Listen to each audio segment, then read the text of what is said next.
Welcome to the open platform of Public TV of Armenia. Today I will discuss the preliminary results of Armenian snap parliamentary elections. To remind, according to the Central Electoral Commission, the top three parties and alliances are Nikol Pashinyan's civil contract with 53.92% of votes, Armenia Alliance led by former President Robert Kocharian with 21.04%, and with Honor Alliance gained 5.23% of votes.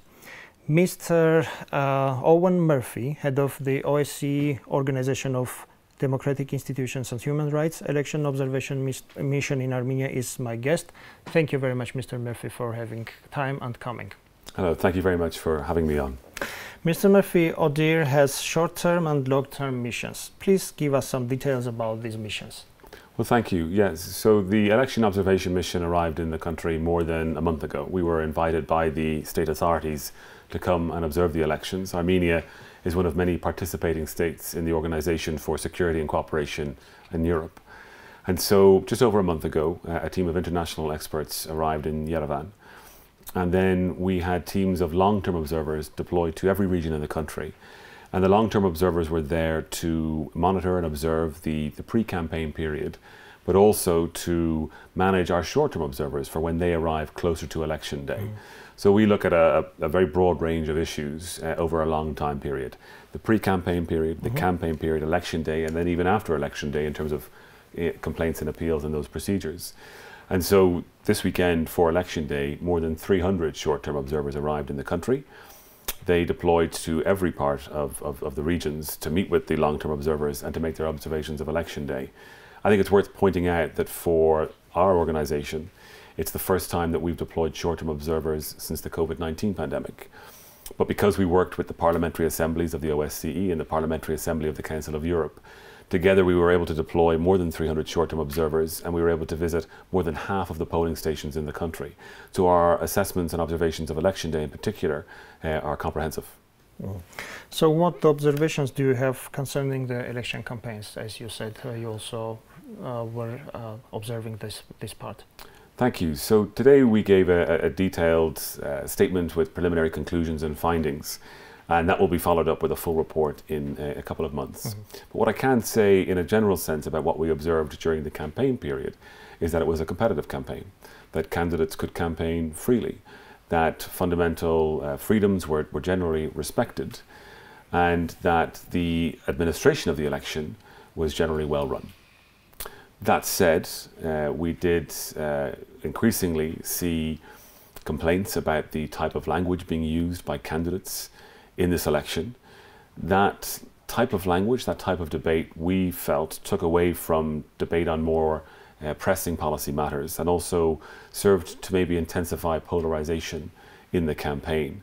And as a participating state of the OSCE, Armenia believes in, as a country and for its elected officials, it believes in promoting positive respect towards each other in public forums, and where there is inflammatory language, that it should be called out as such.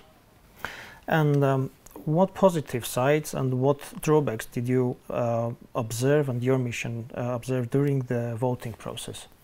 Well, from a positive perspective, all of our engagements with the state authorities were transparent and cooperative. We worked and observed the Central Election Commission as well as the territorial election commissions in the polling stations, and that work was professional. And when we went to polling stations, on election day, the observations we made were that the polling stations were well run generally. It was a positive assessment from opening to voting and to counting and to tabulation. On the downside, we did see overcrowding in some polling stations. And in the COVID-19 context, that is and can be worrying in terms of the pandemic spreading further. So we saw issues like that, which ideally would not be taking place in individual polling stations. But overall, our assessment was a positive one of how polling day went. So the crowding was only drawback you saw? Well, no, we had other observations in terms of individual instances, of people not being happy with procedures being followed in polling stations. We also saw instances where some representatives of parties, what are called party proxies, might have been claimed to be interfering issues like that, individual instances in individual polling stations, complaints were made to us. Of course, we examine those thoroughly. That leads to some of the findings and conclusions that we make today, but it also might make its way into the full report as well. But where there have been serious complaints, official complaints, those are made to the authorities. We're observers. We do not get involved. We're impartial and independent. And our role now will be to see how those complaints are dealt with by the authorities as part of the complaints and appeals procedures that are there in the law. And that's why our monitoring observation and mission hasn't finished. We'll continue for a couple more weeks to see how those procedures are dealt with. So in general, how does the mission evaluate the work of the Central Electoral Commission as the organizing responsible structure in Armenia? So on my very first day in the country as head of mission, I went to meet with the chairman of the Central Election Commission, and there we had a very open exchange and dialogue in terms of the work that was going to be undertaken by the Central Election Commission. I think it's probably fair to point out that due to the late stage at which some of the recent amendments were made in Parliament, insofar as changing the electoral process, that the Central Election Commission had to work within a tight time frame, a short time frame, but it worked professionally. That said, unfortunately, there was some impact, if you like, on things like voter education about the new voting procedures and the training of some of the members of the polling commissions. But overall, the elections were well administered, and the Central Election Commission did its work professionally. In 2018, the OSCE mission and other observation missions appreciated the elections highly and pointing out the achievements. What is your general observation for this time? Well, if I could just say initially, we don't compare one election to the other. It's true that this is our 12th time in Armenia observing elections, but we take each electoral event as its own individual process and act, and so we monitor it and observe it in that way. And not to be kind of repeating myself, but as we give a general conclusion on what we observed, we saw a campaign period that was competitive, where people could campaign freely, where people could participate in election events freely, and we saw it being well administered. We saw that during the campaign period. And on election day, as I said, we were in more than half of the polling stations in the country. We saw the polling stations being opened, people being able to vote, the votes being counted. All of that happened. Overall, our assessment was positive of how that happened.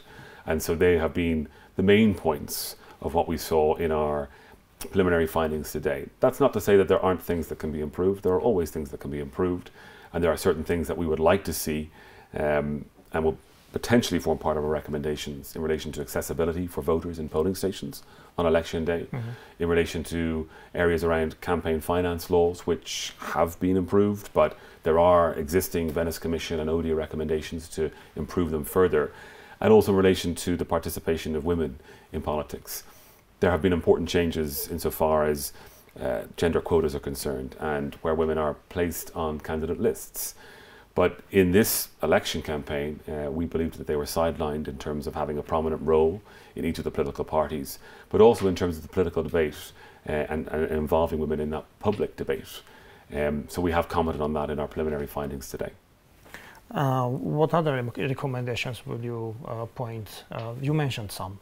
Yeah, so what I can say in terms of recommendations and the process that is now underway already by our observation mission is that we have published our preliminary conclusions and findings for all of the Armenian people and the state authorities to see. We will continue to monitor what happens insofar as complaints and appeals procedures post-election day. And then we will take all of that work and in writing our final report, which we hope to publish in 2 months, we will have a number of recommendations that we think would be in the interests of the democratic process here, that they be adopted. We'll then come back, or we'll ask to come back if people want us to come back, to talk through why we're making those recommendations. And I don't want to get ahead of the process and saying exactly what those recommendations might be, but in our preliminary findings, we do talk about accessibility of polling stations, we do talk about the participation of women in politics, and we do talk about areas in relation to campaign finance. So, you know, people might want to look to those areas in terms of recommendations, but there will be some more. So we have to wait a couple of months to have the final conclusions and then start observing the final report, and then maybe the authorities will continue to improve something. I think it's worth pointing out, separate from the electoral process, that there has been a period of reform in the electoral law, most recently in April of this year. And so that was something that we were obviously observing as part of our mission, how those laws were then implemented, and then what happened on polling day, and did polling day operate in a way that was consistent with the laws. And we know that there are further legal changes that have been made by Parliament that were made in May that have yet to come in. So a process is underway, and it's part of that process, if it can be helpful, the recommendations insofar as what we observed over this period could potentially feed into that process, but that's something for the future, and I don't want to get ahead of that. Mr. Murphy, thank you very much for your time. Thank you very much. This is Open Platform of Public Television of Armenia, and today I discussed the observation by the OSCE, ODIHR, or Organization of Democratic Institutions and Human Rights mission in Armenia for the Armenian snap parliamentary elections. My guest was Eoghan Murphy, head of the ODIHR Election Observation Mission in Armenia. Thank you for watching us.